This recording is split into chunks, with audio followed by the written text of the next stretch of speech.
kids got screwed regularly, and they're still getting screwed regularly. I need more parents in my schools so I can have better schools. Where are the parents in this conversation? You Right. know, why are they not part of the solution here? They can't fire you as Yeah. parents. Okay, thank you so much for joining us. Welcome, everyone. My name is Katrina. I am a parent of two students in the TDSB, and I consider myself a parent organizer. I have a group called the Toronto Schools Caregiver Coalition, which is focused on school funding as a uniting issue among parents. And this panel today is called Preserving Parent Power, specifically as the TDSB faces some uncertainty heading into a possible school board takeover. I'm pleased to have joining us today the Honorable Kathleen Wynne, who everyone knows as the former Premier of Ontario. But Kathleen has an origin story that's really rooted in parent organizing and serving on the school board. Kathleen, can you just tell us about your connection to these issues? Sure. Thanks, Katrina, for bringing us together and for doing this. Really, the reason I got involved in provincial politics was because of publicly funded education. And my start, I like to talk about my start. You know, I was teaching English as a second language. I was working as a community mediator, but my kids started school in 1984. I have three children, and my first action, political action, was walking the picket line in 1987 with elementary teachers in Toronto who were protesting the lack of prep time, which translated into the lack of arts teachers and phys ed teachers and music teachers in schools.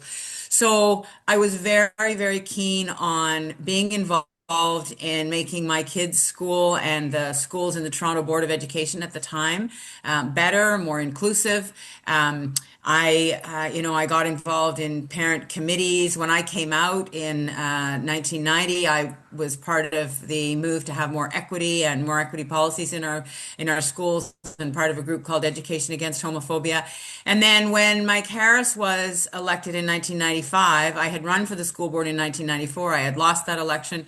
But in 1995, when Mike Harris was elected, really everything changed in publicly funded education in Ontario.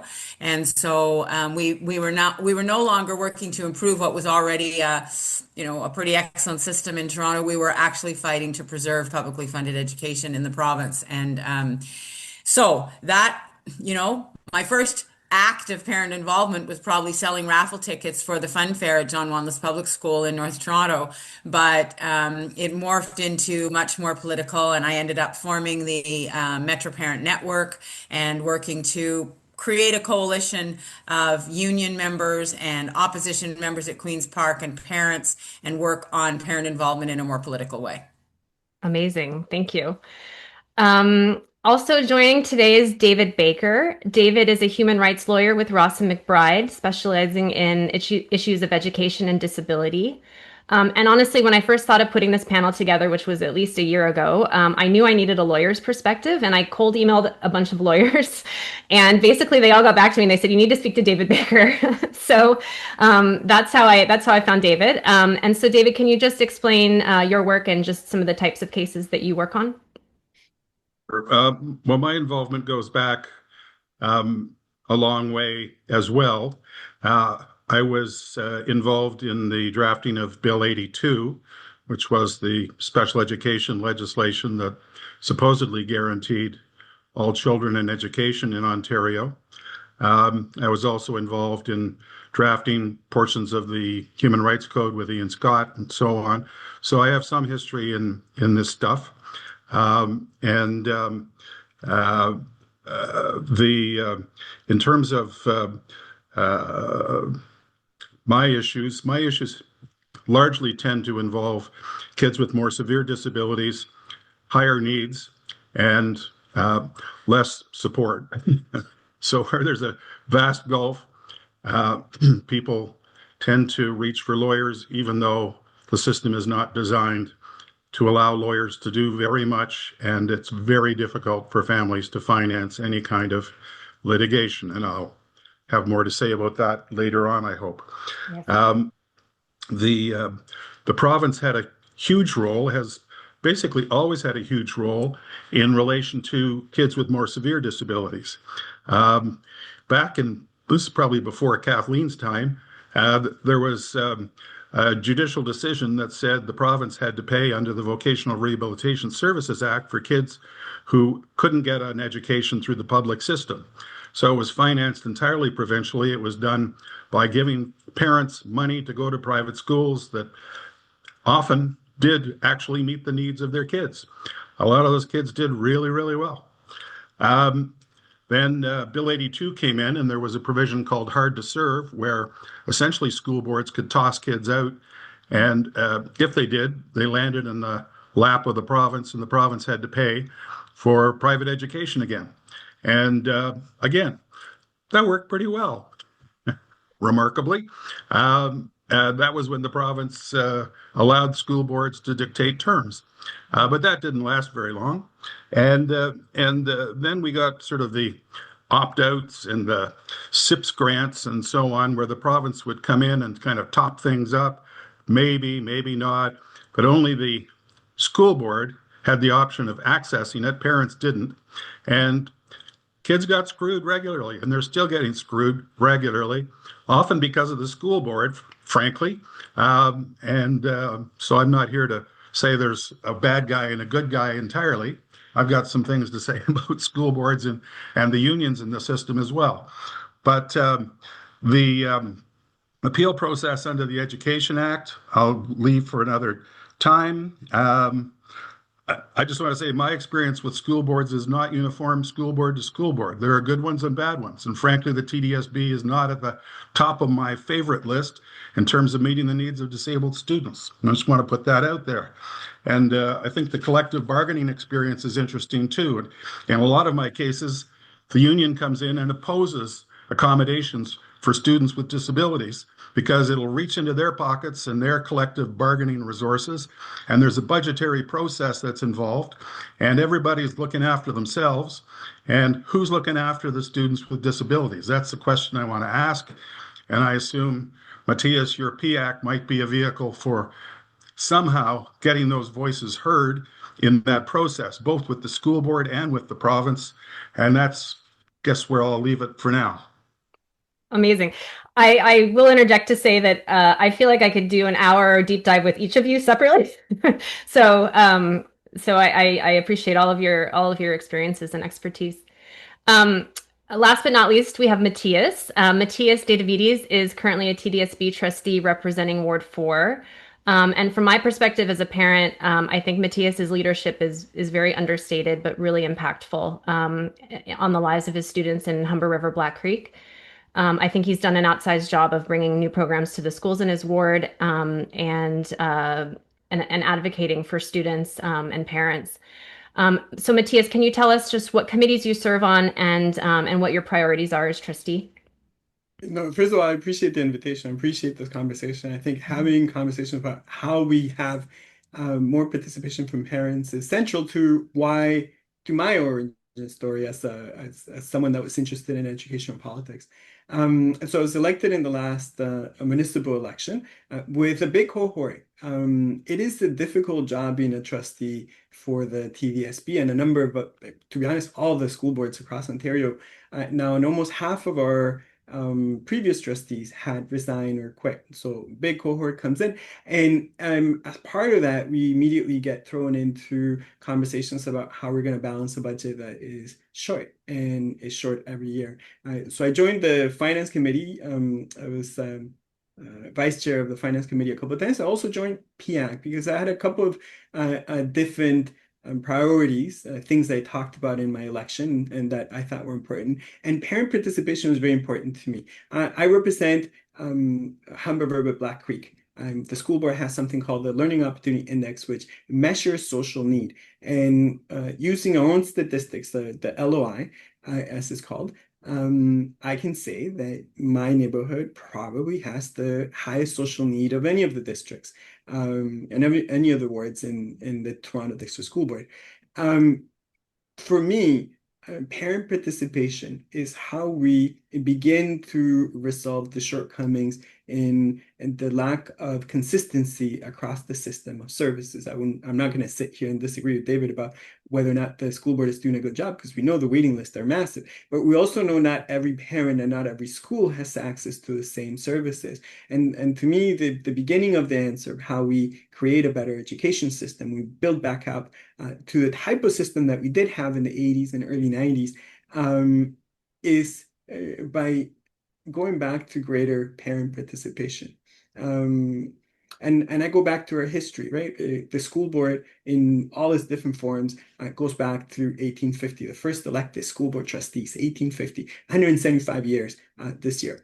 And for most of that history, it was the school board trustees that determined its budget. It was really only in the last 25 years or so that has changed. And we need to have a conversation about the type of education that we want to provide our children and the type of investment in that we're giving our children compared to what we receive. Because I feel that we're not investing as much nowadays as we did in previous generations. And that's something that we need to have a greater conversation about. And I think parent participation is a significant part of that. Absolutely. Okay, thank you for that. So Matias, let's start with you. Can you just give us an overview of the current landscape, what's going on with the Ministry of Education and the school board, and specifically the TDSB, where we stand right now? So I'm still in the finance committee, which is a bit of a sort of masochist tendency, because it is such a difficult exercise for our school board and other school board.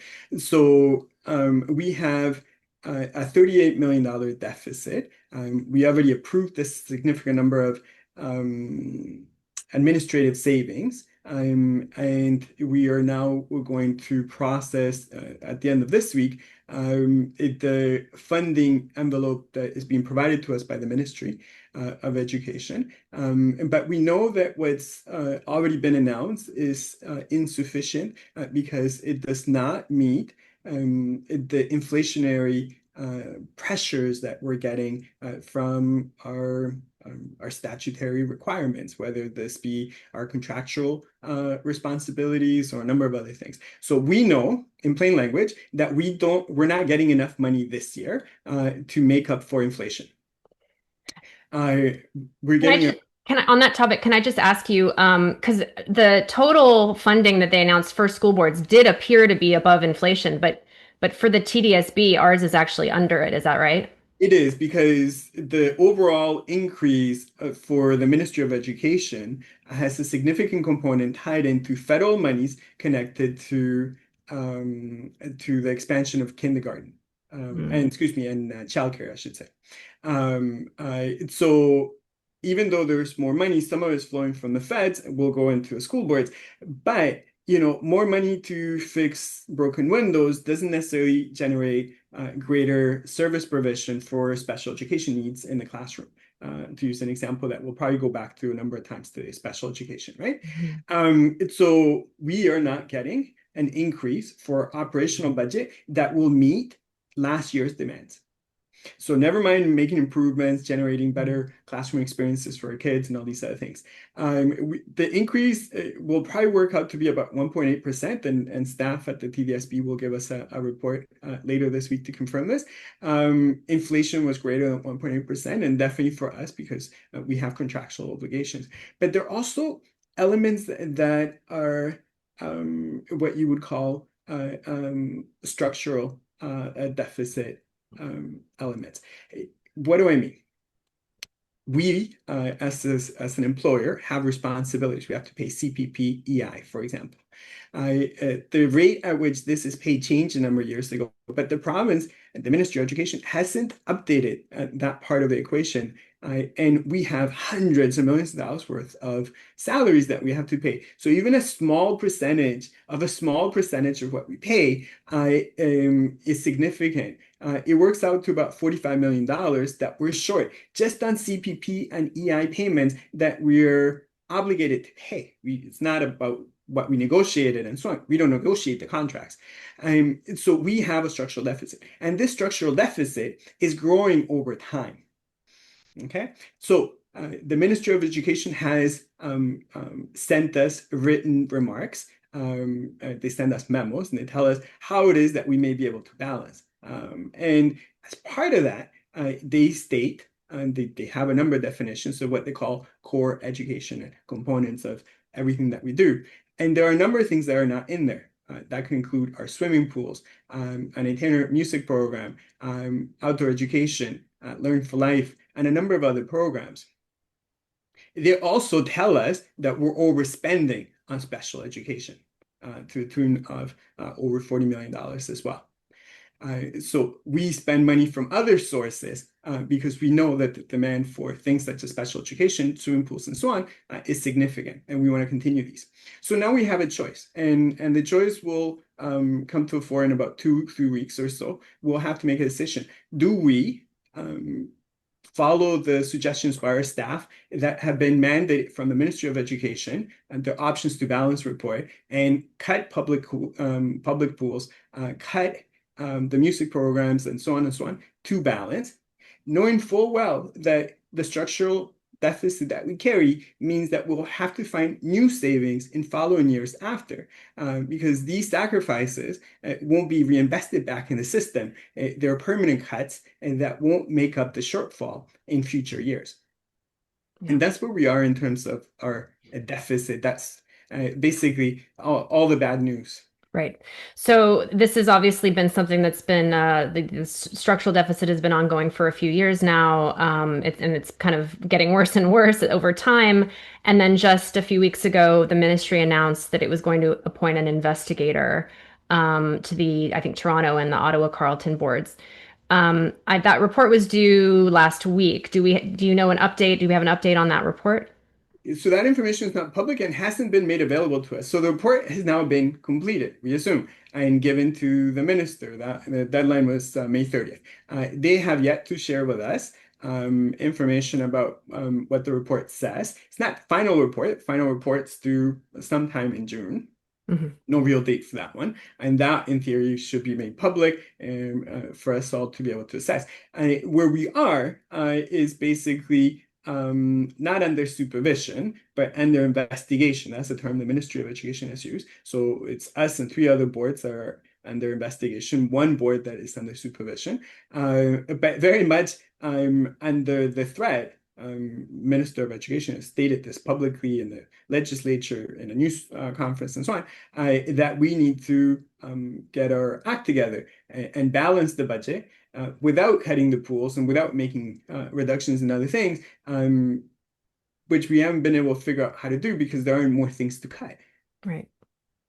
So the ministry, this last week, they were working overtime, it seemed, to announce legislative changes, giving it more power to make it easier to take over boards and things like that. So it does feel like they're setting that up. How are the trustees feeling? Does it feel like it's coming, or is there hope that it's not going to happen? I mean, well, we continue to communicate with the ministry that we would prefer, obviously, to be able to find a solution, but that we need more funding. And our books are transparent, books are open. We've been audited. We spent 1.5 years being audited previous year, and year before that. So there aren't new things that we're going to find outside of some breaking news story about some small amount of money that won't cover our structural deficit. Our structural deficit is closer to $70 million. So we're short a very significant amount of money, with many programs on the chopping table that would need to be completely removed in order for us to be able to balance. And those are things that, at least for myself, I can speak plainly and say I'm not willing to support. So now we're going to have a conversation with the public, with the minister, with other folks about how best to improve the educational system for our students, which that should be the priority. Yeah. I want to turn to Kathleen. Kathleen, based on your sort of experience in government and everything that's happening, do you think all of this posturing that they're doing and this telegraphing, I mean, do you feel like the takeover is coming? Oh, you're on mute. Sorry. I don't know. I mean, we don't know what other political factors may intervene. They may not want to take on this particular fight, but I suspect they do. Um, and I take everything that David and Matias have said in terms of the ongoing problems, whether it's in special education or whether it's funding. But I will say that, I told you that my career, my sort of politicization around education started in 1987. There have been these arguments and these fights for a very, very long time. And we have to be careful that we don't kind of romanticize the past and pretend that somehow funding at one point in the province was perfect. And even, even the move to amalgamate the boards, we can argue that Toronto was in a better position, and they were. The Toronto Board of Education was in a better position. But Upper Grand wasn't necessarily, and Blue Water wasn't, because there were boards in the province that were funding kids at $12,000 a student, and there were boards in the province that were funding kids at $4,000 a student. So, I don't agree with pretty much anything that Mike Harris did, but figuring out how to even out the funding across the province was probably the right thing to do. What they did, though, was they took everybody down, instead of coming up to the highest common denominator, they went down.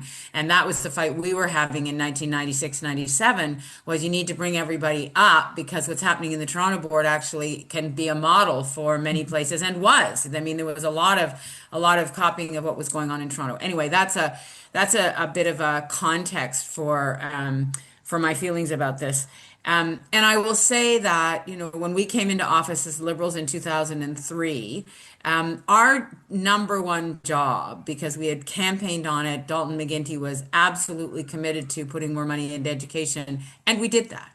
Billions of dollars flowed into education. The relationship between the provincial government and the education system changed entirely. When I was Minister of Education from 2006 to 2010, we struck a special education committee. I made arguments about inclusion and tried to figure out how to even out the different practices around the board. So, and we were developing a program, a more integrated program for kids with autism throughout that time. So there was a lot of work being done. There was a lot of attention being paid. We didn't get it all right, for sure, and there's so much left to be done. But here's my concern on the present, which is that this is a government that actually doesn't care about any of those things. They're not paying attention to those things. They're not talking about education policy in a coherent way. They're bringing in, de-streaming last minute, not giving teachers time to adjust, not giving the system time to understand what that actually means. So even the good things that they do kind of fall on by the wayside because they're not funded. And so we've got teachers stressed. We've got $1,500 ish less per student than is necessary, and that's a cut. So I think that this is a board that intentionally is undermining school boards. We know under Harris that there were people on his team who wanted to get rid of school boards. You only have to listen to somebody like Deb Hutton on talk radio, who was in Mike Harris's office, hates school boards, thinks that we need to get rid of school boards. And so I think that the way this has been set up, because of some of the things, some stupid decisions that have been made, like, going to Italy, by a Catholic board going to Italy to buy figures, I don't even know, but there were some decisions made locally that were not great, but there are decisions made by every government and every corporation that are stupid. Like it doesn't mean you get rid of the provincial government or get rid of corporations, right? So I think this government is after school boards. I think they want to diminish the reputation of school boards. I think that's what this last legislation is about. Paul Calandra, the Minister of Education, has said he's going to go away over the summer and he's going to think about what else needs to be done around school boards. And I suspect that conversation will be something like, how can we get rid of school boards without causing a conflagration? Because you better believe that, getting rid of school boards will raise all sorts of ire in the Catholic community, in the Francophone community. There will be a huge rift in many, many parts of this province. So I'm not optimistic. I think that it's likely that the government wants to supervise the Toronto District School Board, and it's going to be up to the trustees to decide what kind of barriers they put up to that, and what kind of protests they make. And I know we'll get to this, but that's where parents come in, I think, in terms of launching that resistance, because parents are much less fettered than school trustees are in a situation like this. Yeah. And I have to say, I'm pretty impressed with how the Toronto parents are coming together. It's really exciting to see. And I've had some talk with people in other boards, and it doesn't feel like they have anything close to what Toronto has as far as like networks of parents and things. So, I mean, we still have a long way to go, and there's more to do, but definitely it's a good foundation. So, And that has been historically true, Katrina. In mhm. the 90s, when the protests were being launched, it was Toronto and Ottawa. It was the urban parents, just because of proximity and their ability to organize. That's where the locus of the resistance really happened. Yeah. So that's very good to see. Yeah. I want to keep talking about the experience that you had in 2002, and specifically, I know it was a really tense time for the board itself, and maybe even a traumatic time. And I just would like to know, from your view, what did it mean for parents and families to have the takeover and to have trustees basically locked out, and how were they impacted?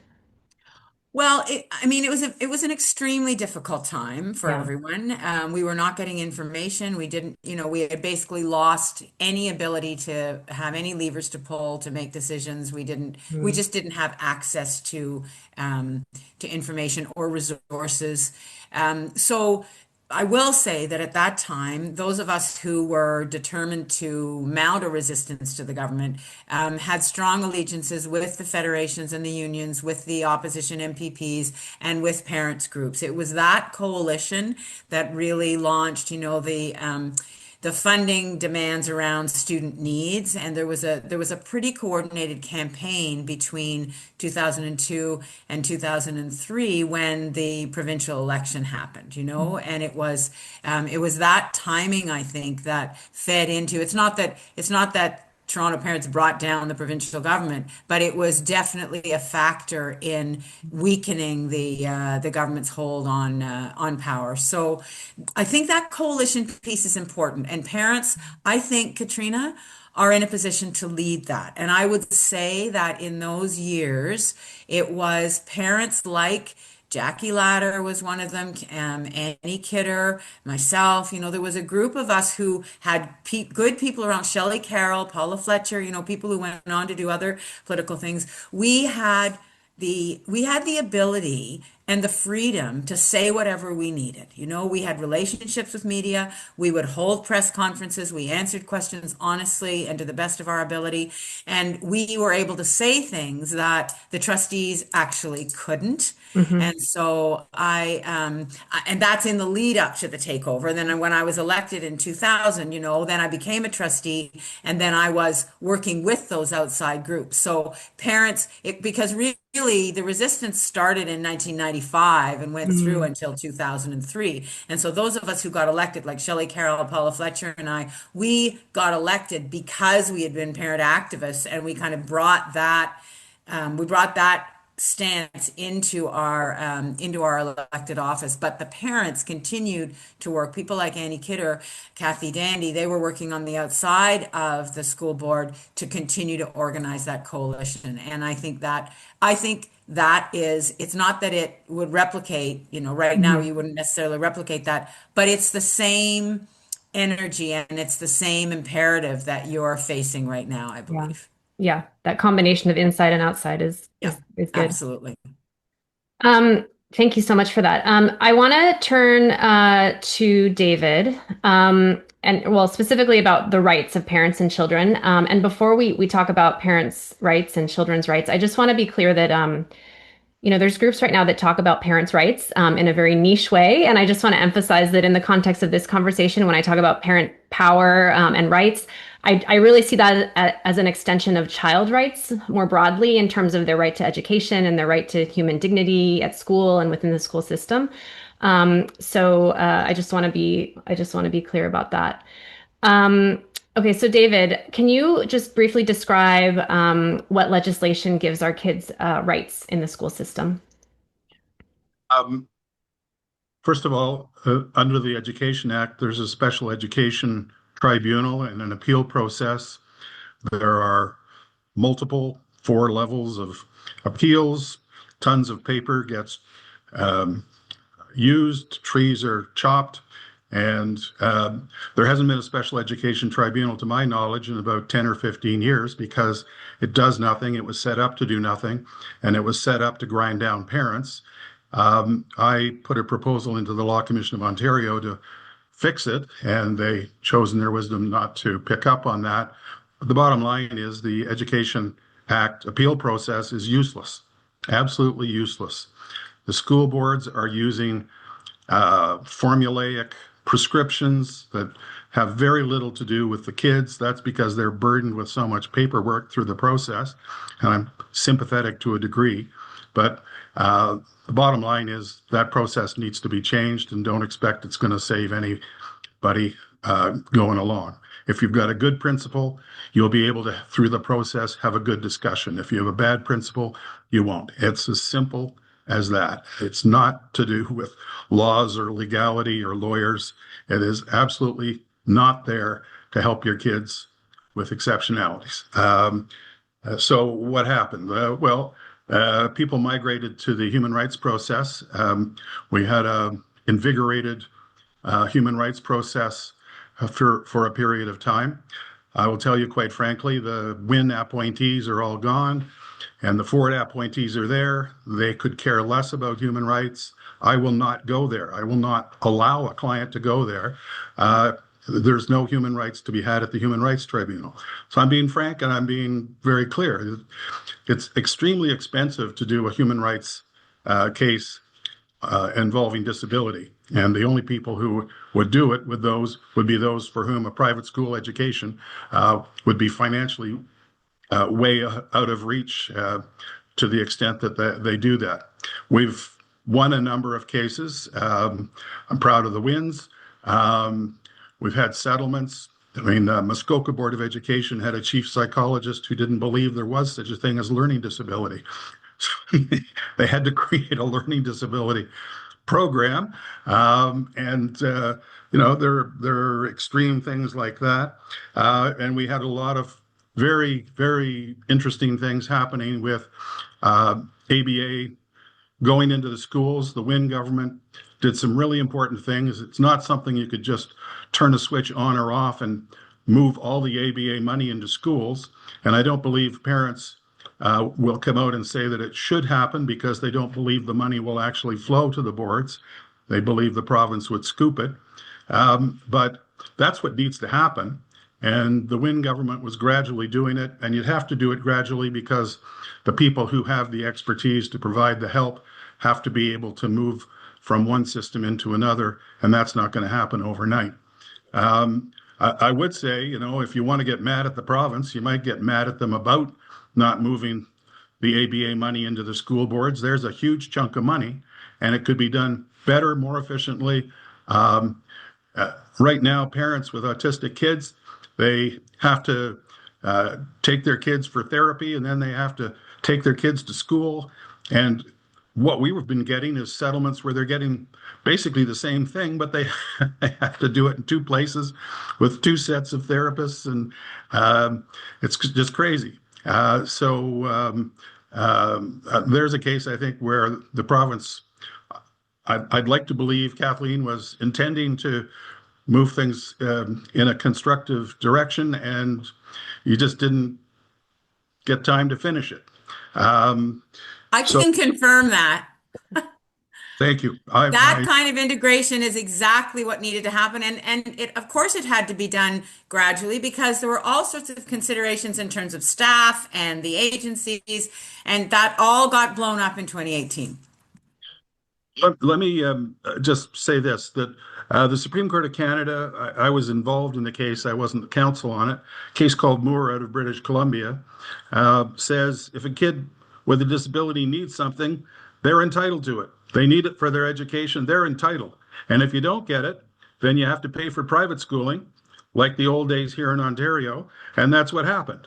The Ontario decisions have not measured up really to that. We've had a lot of settlements that are there and perhaps even better, but in terms of the decisions, they haven't been all the way there. We had a case against the Toronto Board. Toronto Board had a sickeningly poor mental health accommodation system. I'm sorry, Matias, I don't mean to be so blunt, but I don't have time to be anything but blunt. It was terrible. And the decision was half a loaf. It was pretty terrible, but it at least confronted the fact that the accommodation that needed to be there was not there, and the private school education that the parent paid for was meeting the kid's needs. The kid, by the way, now has a very prominent position working for one of the political parties, which I won't name, as a result of going to a private school. I mean, I think the real problem is that we don't have an opposition in this province. The Liberals are hopeless. The NDP is just as bad. Parents need to feed opposition parties and create something out of nothing, because there's nothing there right now worth beans. I pity the poor school boards that have to rely on the opposition parties, but you have to do it in a way that doesn't allow Ford to bash the school boards and bash the unions, which is what they're going to do when you start raising these issues. Well, they're doing it already, and they'll continue to do it. So you have to be kind of smart. And the smartest thing you can do is to focus on the kids, the needs of the kids, and get parents out there doing it. Sorry. No, that's okay. I just wanted to say, I mean, I think as a parent, I find a little frustrating, when you do raise issues to your MPPs, that are not holding power right now. And then it's like, well, you just have to vote differently next time. And it's like, I want more to be done right now. And so, I mean, that's something that I know that the parents need to really rise up in order to kind of force that conversation. Because without the public really demanding it, I think maybe it's hard for them to feel like they have a mandate to do that. I don't know, but it's definitely not to be totally despairing about legal. We've put together a public interest law center. We've recruited lawyers who will work pro bono, and we're trying to persuade them to do an enormous thing, which is take on an education case. These are huge, very expensive cases. It's tons of experts, tons of court time. It's very difficult. And we're talking about naming the province as well as the board involved. Again, I won't name the board because we're just not there. We're trying to get the lawyer to agree to do it. We've got them free experts. We've got free case development. Actually, a lawyer who represented the Toronto board for many years, an old friend of mine named Eric Rohr, has been involved in the case development. And, it's serious. And I will say, Kathleen, too, an old friend of yours, Bruce Druitt, is involved in getting the Public Interest Law Center together. He deserves some responsibility for the Education Act process, because he always said provincial policy is better than litigation. And it'd be nice if there was some good provincial policy, but if the provincial policy is a disaster, then people are going to come looking for lawyers and looking for ways to get some accountability. I think it's in the courts, not in the Human Rights Tribunal, and I think it's with the Charter, and I think it's with the province as a party as well as the school boards. Get them all there, and let the court figure out who's at fault. So you mentioned the province as a party, and I just want to clarify. So I've heard that province can't be sued for funding or budgetary shortcomings. Is that right? Telling you this is a big, very complex case. I'm telling you that the province has a long history of involvement of funding for kids with exceptional needs.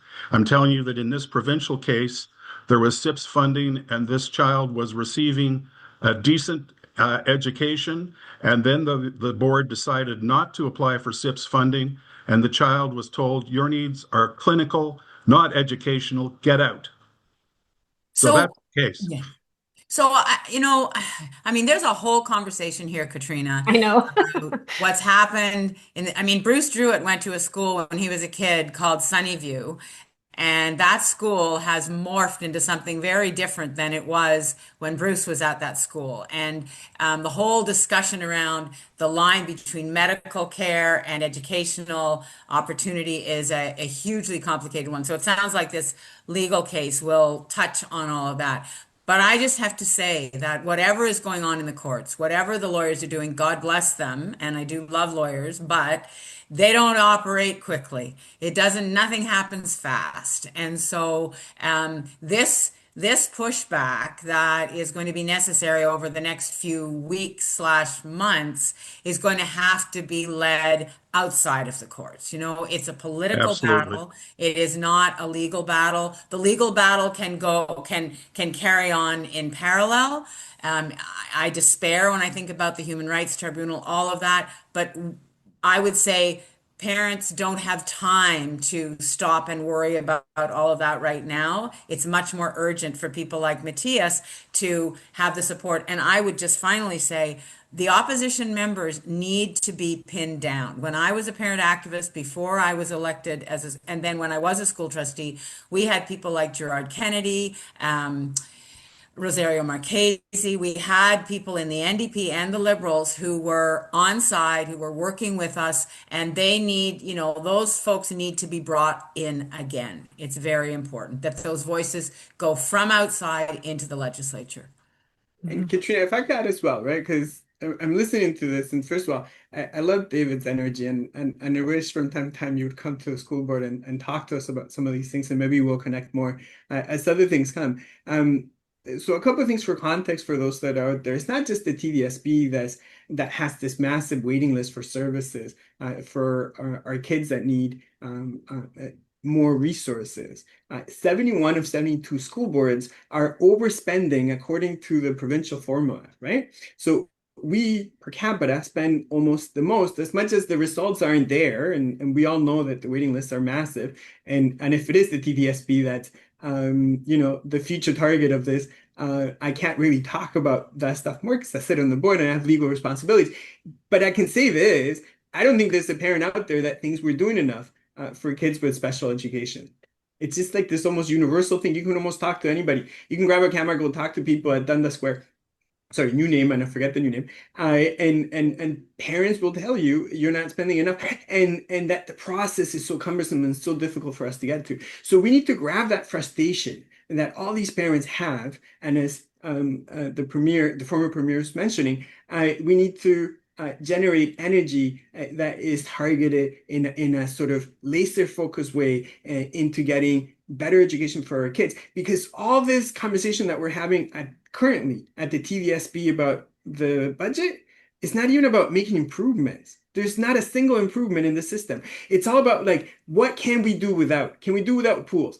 Can we do without extra help for math, extra help for literacy, extra help for we're not talking about improving our public education system anymore. We're just talking about how much of it we can save. And that's a shame. And that's something that we need to change. And it's, there are grants like the local priorities grant that I put in that was specifically targeted for things like outdoor education. I mean, there were specific grants that were cut, and we're not even talking about that now because that happened early on in Ford's term, but all of that trickles through as those resources leak out of the system because that money disappears. And then on top of that, there, in the base funding, it hasn't kept up. So there are a couple of things going on at the same time, right? You think, Kathleen, that parents should be pushing for targeted funding, such as what you've just described? There was targeted funding in special education. The bureaucracy that generated was enormous and wasteful, but at least then there would be some degree of accountability for provincial spending in particular areas, such as special education. Yeah. that may be what has to happen. What I wanted to say two things. Number one, Kathleen, your point about cases taking a long time, they do, but the problems are long-term problems, and I think Of somebody course. needs to confront them, on a long-term basis. And the second thing I would say is absolutely never litigate anything you can resolve by being political and an activist and Right. effective on behalf of your kids. And that is absolutely what should be the first priority.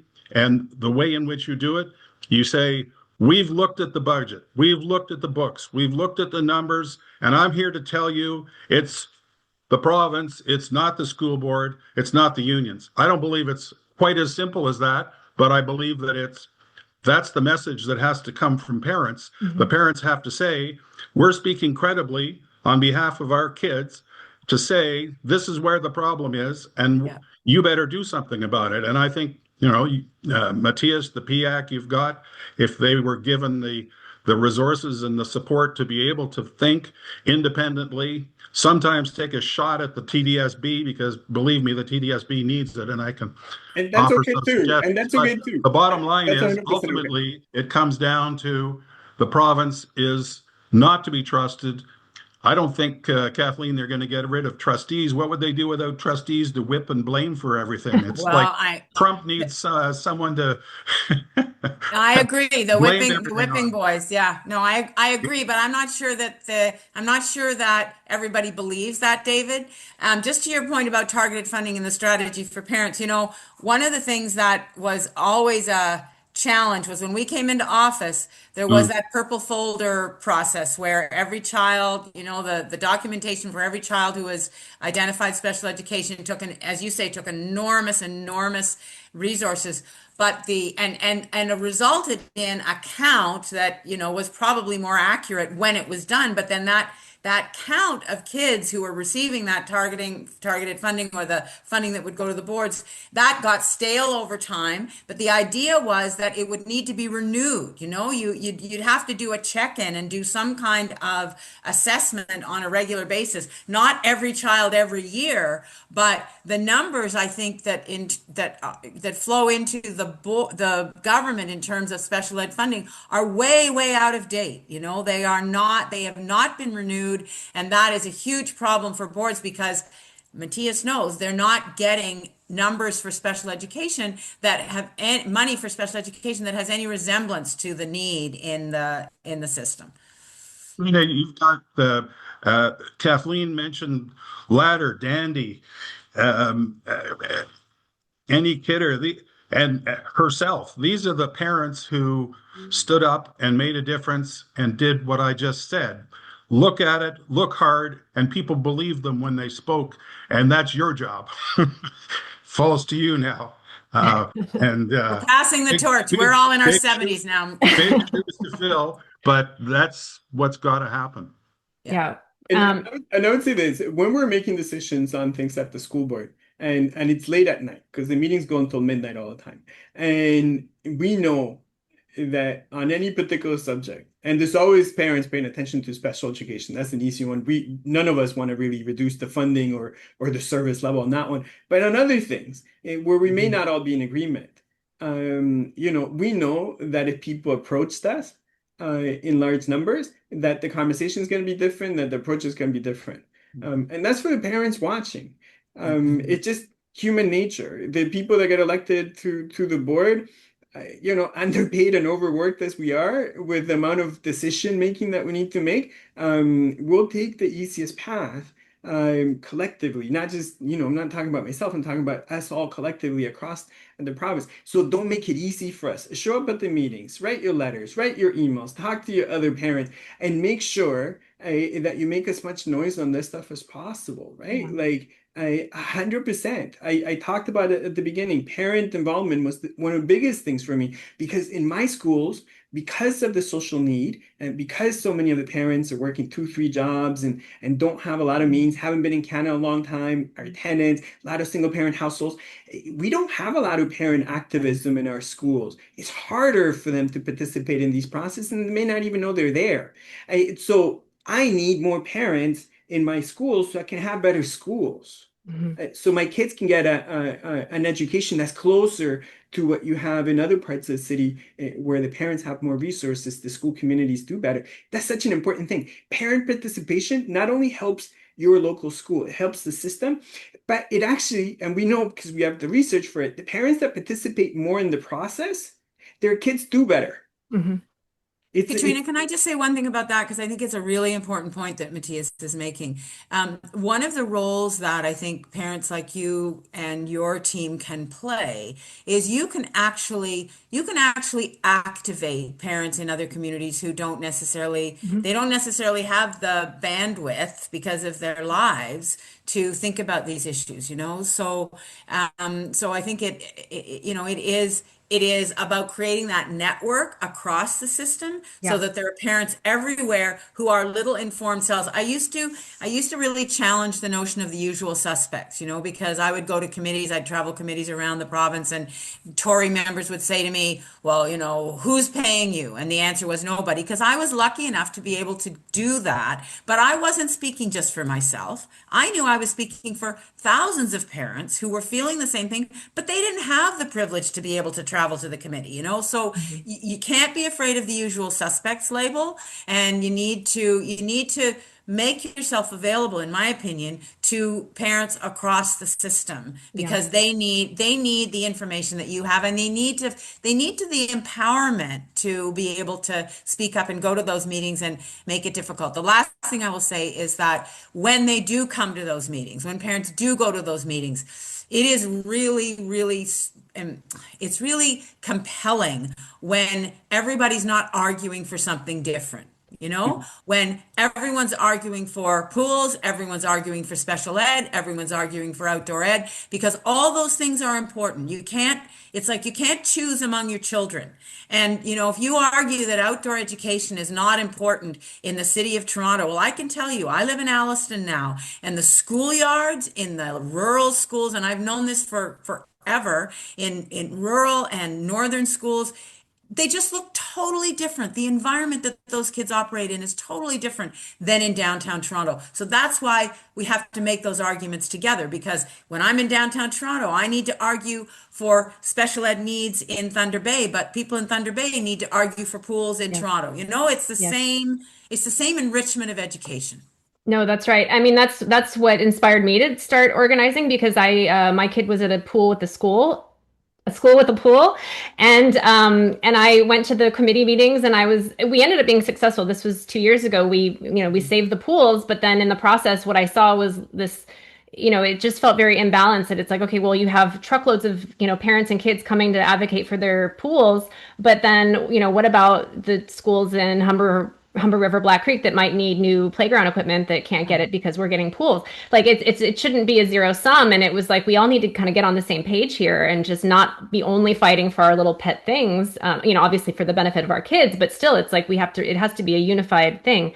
I will say what I feel, I think the biggest challenge to organizing right now, honestly, is the divisions it's not just about what individual things we want to save. There's also really nasty ideological divisions that are a challenge to navigate. Because it's like, my frank view is that parents are feeling just a kind of a decline in the system overall. And then, their ideology sort of predisposes them to blame one thing or another.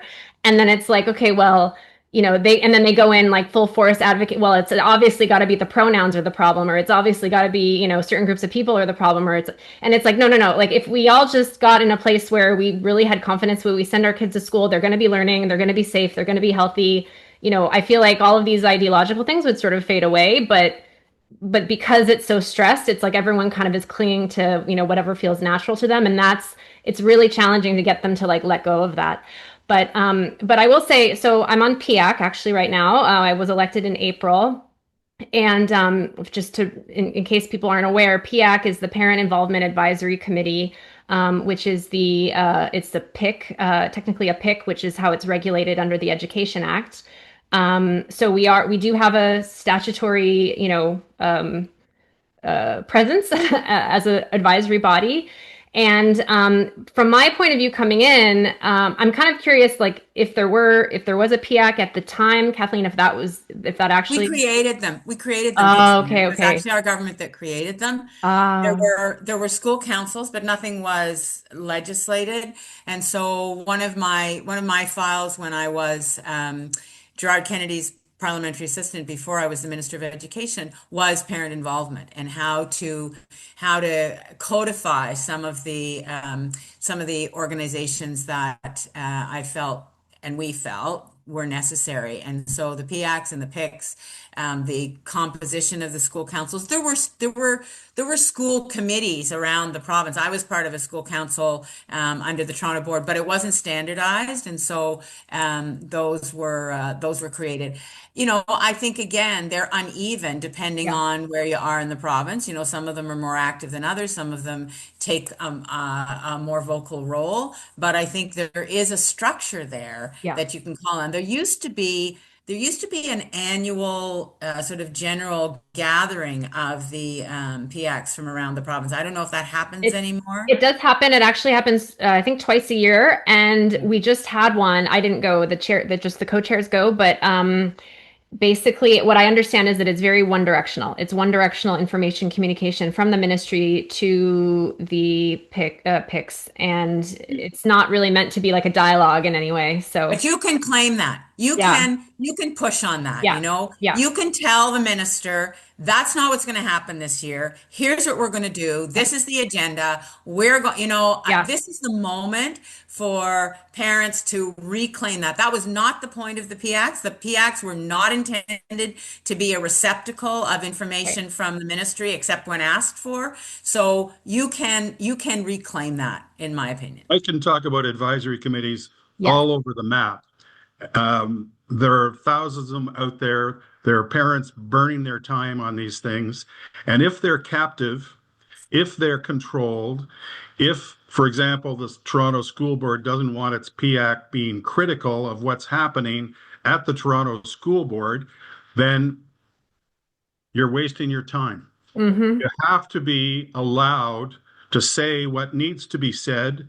And if that means criticizing what's happening within the Toronto School Board, figure out later who's at fault, but you've got to have that. If you don't have that, you're just useless. It's a waste of your time. And you know, David, there is, well, I'll say this to you, Katrina. Yeah. What are they going to do if you step out of a meeting and you hold a press conference and Right. you say X, Y, and Z, this isn't working? Yeah. Are they going to fire you? Fine. Then that becomes the story. You know, I think Right. that all the control that David's talking about is illusory. It's not real control. Yeah. You know, they're not paying you. You're paying for the privilege. You're paying with Right. sacrifice to your family. You're paying in transportation costs. You are paying for the privilege of being involved in your kids' education. And you need to, I mean, you have the power to step outside that box anytime you choose to. And of course, you don't want to undermine the group, but you also will find, and you are a leader, obviously, and you have the potential to bring people around. And maybe there's a minority report, you know, maybe there's a Yeah. minority of voices, but you can say what needs to be said because what are they going to do to you? Yeah. Right? Yeah. We If talked about this. TDSB is smart, they'll give you a platform to do it from, even if some of the bullets are aimed their direction. And if Exactly. the opposition is smart, they'll get you to Queen's Park and they'll get you in the press gallery. They'll get you talking if they're smart. That's a big if. But David, I'm going to take not that as a segue to say that I've been chatting with not just Katrina, but a number of other parents about that very need. So I'm going to just assume that you called me smart, and because I think that's what we need, right? Like we absolutely need more parents. I want more parents in the room if we're going to talk about closing down pools. I want more parents in the room where we're going to talk about more money for special education, and then I want them sort of with microphones in their face talking about it too, right? Because me saying that we don't have enough money, maybe people won't believe me, right? You know, I can try and put on a suit and sound as smart as possible, but 5 parents saying it, that's a big deal. And parents across the province saying it, that would be amazing. And then we would finally get to the space where we're going to have a conversation about how to actually improve the classroom experience our kids are having, because this isn't even about that. This is about saving the furniture, right? Because especially, sorry, go ahead, David. Go ahead. I'm thinking of the parent in that mental health case against the TDSB, which the TDSB strenuously defended. And that parent sacrificed her RRSP for her kid. Okay? Between the legal fees and the private school, she burned her retirement. Now you need to get that parent in front of the public to say what happened, because it was documented what her kid was not getting. And I'm telling you right now, her kid is heavily involved in federal politics right now because of her. Okay. Not because of the TDSB or the province. I have a question. So I have full disclosure. I'm not Canadian. I'm American. And I'm new to Ontario-ish, and it seems like these cases get settled and then they go into like a dark hole and nobody can talk about them. Is that a rule, or is that just Some of them are out there, and some are? I'd be happy to talk to you about what's out there and what isn't. And my friend Eric Rohr is actually a little more forthright now, although he still represents the separate school boards provincially, so he pulls his punches occasionally. Yeah. But I can't emphasize enough, Katrina, that while it's very important what's going on in the legal system, Yeah. Those special education parents, like people like Marilyn Dolmage, who made such progress 20, 30 years ago, they were operating with other people around them. They weren't just arguing for special education. They became part of the kind of coalition of people who are arguing that we need to fund our school system. And I think the other thing is that you can use statistics. There's research that's been done, and I don't have access to it right this second, but I think places like the Center for Policy Alternatives have looked at people's attitudes towards public education. And so, I know we can say that people's attitudes are becoming more negative, but there's good research that talks about, parents say, well, the system's bad. My kid's school is good, but the system doesn't work. There are nice contradictory facts, and the system's going to hell in a handbasket, and yet we're still performing in the top 10 in terms of international tests. I think that there are good arguments that can be made for the quality of our education system, and that it is maybe deteriorating. Certainly bricks and mortar is deteriorating. Certainly there are test scores that are going down, but you can turn to some of that research to make that global argument. While there are good arguments about pools, there are good arguments about special ed, there are good arguments about these individual issues, there's a global argument about publicly funded education that I think is at the core of why this is important. Yeah. No, look, a lot of the parents that I organize with, are people who are deeply, deeply committed to public education. And I think, we're honestly, most of us are coming from that place, at least most of the ones that I are most active with what I do. But at the same time, it's there's deficiencies. There's real deficiencies. Of course. But Katrina, there is, for most people in the province, there's no option. 95% of kids go to the public education system, and we can say kids get siphoned off to the private school system. That's not happening in Meaford.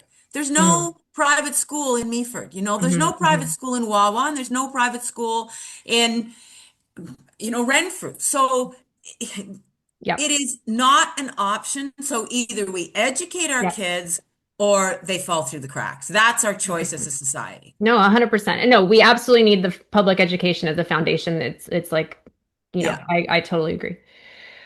Okay. Well, the interesting thing is, up in the north, they've got ABA in the schools. They had to be creative. They didn't have the ability to run to private schools, and they didn't have the resources to spread all of that so thinly that they could go on having two silos beside each other, and they've figured it out themselves. Right. It's been done at the principal level, not at the board level. And that's the thing about the system with nearly 5,000 publicly funded schools. All the good things that we want to see happen, or most of them, are happening somewhere, Yeah. right? It's already happening. We just haven't generalized it. I would love to have part of our project be picking out some of the bright spots to hold up as models, because I mean, if people have trouble imagining, I think, that would be really useful. I have a hypothetical question about PICs. Let's say that there is, so I'm not a lawyer, but I've read through the language that defines the PICs, and it talks, mostly it gives the advisory capacity of the PICs to, they're advising the board, is mostly what it says their function should be. But then in the case, let's say that there's a provincial takeover. I mean, I hear your point, Kathleen, about inserting ourselves, but do you think there's like a legal obligation? Does that generate a legal obligation for them to come back to the parents if there's no trustees, David? You're smiling. Kathleen's lawyers protected Kathleen despite Kathleen's efforts to make PICs what they should be. And don't pay any attention to what the lawyers did. Just do your job. Yeah. Otherwise, you're wasting your time. Yeah. Yeah, and I think Kathleen said it best, and I have a hard time calling her Kathleen. But she said it best in the sense that they can't fire you as parents. They can fire me. They can suspend me. They can do different things. Fine, I'll do a press conference on it. They can fire staff more seriously, and that's where a lot of the power comes from, right? The senior staff can be fired by order of the minister, in a sense, and through supervision. But the parents, same as the children, are free agents. They can do whatever they want. So they can have statutes around what the formal role of PIAC or the PICs are. You can get together down the street and do whatever you want, too. And there isn't a single thing that the Minister of Education can do to stop you from doing that. And that's the beauty of democracy, and that's the beauty of a public education system when it's working well, when you have that input from the public, right? And I would suggest, Katrina, that it may even be that out of this round of challenges, maybe there would be amendments to the Education Act around the role of PIACs, And I think that's something you can hold in the back of your mind as a parent activist, like what's working and what's not working here. What should we be able to do that we're not able to do? And why are these things moribund in some of the boards? If I were the Minister of Education or the Premier at this point, those are the questions I'd be asking. Like, I'd be saying, where are the parents in this conversation? Right. Why are they not part of the solution here? And see, the government will want to divide and conquer, right? Yeah. The government will want you to take a stance against the trustees. They'll want you to blame the trustees. Right. So there has to be some solidarity between you and the trustees and the education workers in all of this. And so that's the organizing work that only parents can do. Yep. To Matias's point, nobody else can do that. Yeah. Because you are above reproach. You and your kids are above reproach. Yeah. It's all in your interest. Kathleen, the school boards have to stop saying we're perfect and we're not doing anything wrong when the parents see that something's wrong. Of course. 100%. That's I it. totally Because agree. the province is playing both sides off against the middle. And if the school board is playing the game, they're helping the province. It's totally on But the parents, I think the parents, I think what needs to come from the parents is, we see that. We see there are problems with the board. We get them. We want to work on those with the province. But right now, the province is the bigger problem because the trustees don't have the tools that they need to solve those problems. I also... Go ahead, sorry, I'll just add this because I don't know if I threw out the number, but it's a very big amount, right? Like, third-party studies have identified around $1,500 less per child through the time when Kathleen was the premier. That for us alone is $350 million adjusted to inflation. This isn't pocket change. This isn't going to be saved by me and a couple other trustees going to the keg once a year. That's not where we're going to find that money. This is whether or not we want to invest in public education, a universally accessible public education system for all our kids, regardless of their exceptionality, or not. And I think most people are on the first part of that argument. They want to see a public education system that works. We just need to figure out how to get more parents involved in that conversation. Okay, I have one more question, and I just because now it's become apparent to me being on PIAC that there is a bit of a division between what the trustees can say and do, and also what the board staff can say and do. And it's with the trustees having obviously a bit more latitude, and PIAC, I think part of what has restrained PIAC is that we are sort of under this like shepherding of the board staff, and they're the ones who are much more conservative in terms of protecting their own interests and party line and not crossing with the ministry and that sort of thing. So I don't know. I guess I'm curious. How do you see that distinction, and what You need to become a thorn in their side, Katrina. Yeah. I'm sorry, it's very important that the board administrator, I mean, there were board administrators who long before I was a trustee dreaded when I would come through that door, And I mean, I'm kind of proud of that, but it's just a fact because they knew I wasn't going to take their authority as the last word because they are working for you. Yep. They are not working for the provincial government. I mean, technically, yeah, they are. They're funded by the provincial government, but there's no school system without the parents and the kids. Right. So I think they need to start taking instruction from you. Yeah. There, you need to, whoever is in the leadership role needs to make it very clear what the PIAC is going to do. And if the administrators don't like it, then that is too bad. Awesome. Is that too harsh?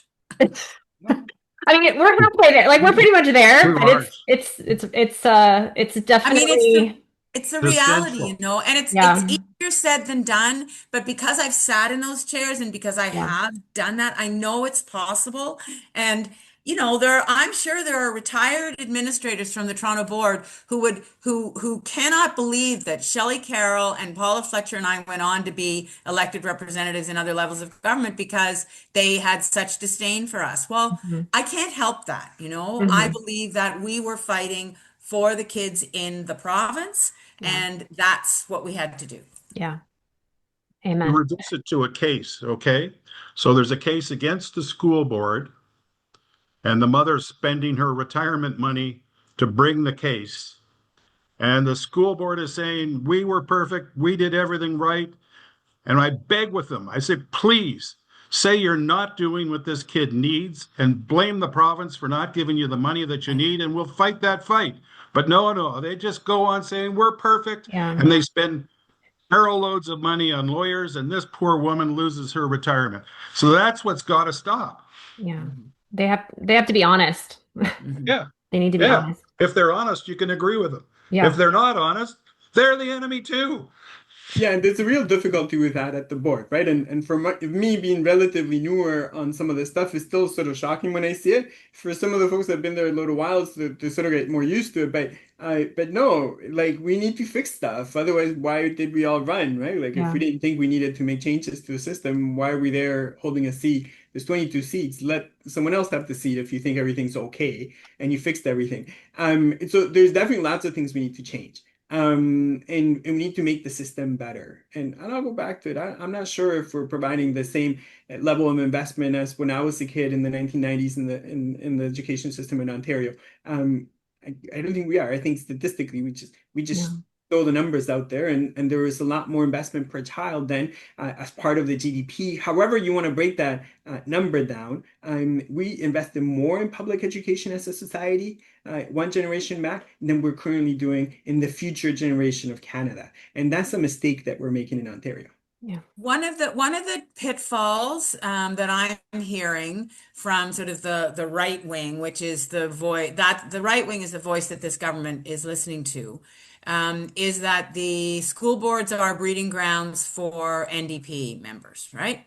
So I think it's extremely important that the Greens, the Liberals, and the NDP be part of, to David's point about the opposition, all three opposition parties need to be part of the conversation, Katrina, with the unions, with the federations, with the parents, because it's not true that the school board is just a breeding ground for the Hmm. NDP. It's just not true. And even if it were true, who cares? I mean, some Yeah. of those people will go on to be NDP members, some of them will never run again in their lives. So the reality is that they all care about education. They wouldn't be there if they didn't care about it. They certainly wouldn't stay for the amount of money that they're paid if they didn't care about it. So I think for the parents to bring in all those parties, and the other thing I'll say is that it is hard for the trustees too. There will be trustees who are more afraid, more cautious. They're not going to want to step out as much. I mean, our board was divided when we voted not to submit a balanced budget, and that's when we were taken over. The board was split on that. Yeah.